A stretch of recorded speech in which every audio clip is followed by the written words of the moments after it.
Lieutenant Governor Casey Cagle, thank you for joining me on FYNTV, FetcherNews.com. A couple of questions. You're recently your campaign tour through the North Georgia area.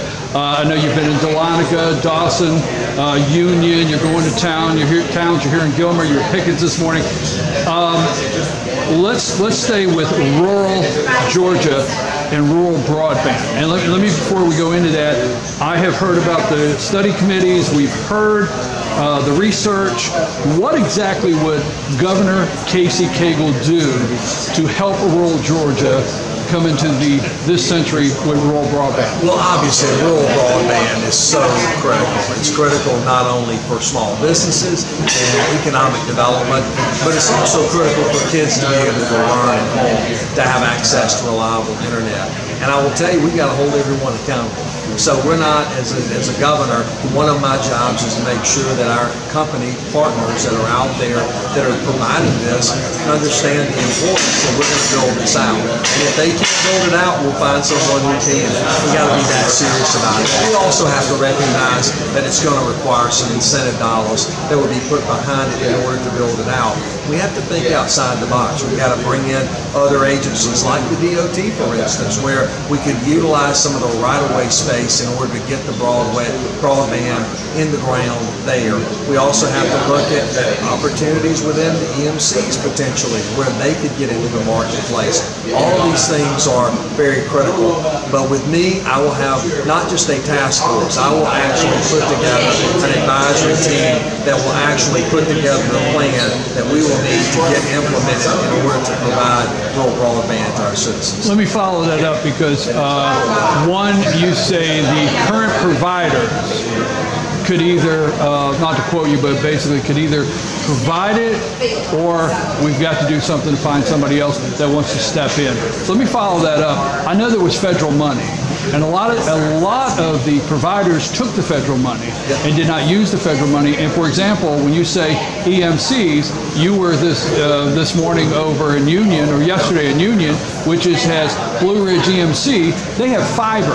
They took the money, and it is an example of rural broadband that can work, and there is money for it. So when you say provide the funding, what is the guarantee, again, that some companies won't mention today part of the problem is they took the money, but there was no guarantees, okay? What we have to always do is hold people accountable. We have to say this is the standard of internet service that we are expecting to be delivered. And if you accept the money, you are also accepting that you're going to deliver this type of product, okay? That's the difference. And so I'm going to be a governor that's going to make sure that we're holding people accountable. Just to clear this up so we can move on, I got one more before you leave today. Current providers could step to the plate under a Cagle administration and get the broadband to where it needs to be for rural Georgia, or there would be something put in place for people that wanted interested in going through the area with broadband. Absolutely. Is that okay? We have to have a solution. We are not going to sit idly and do nothing. We're going to make sure that we have broadband.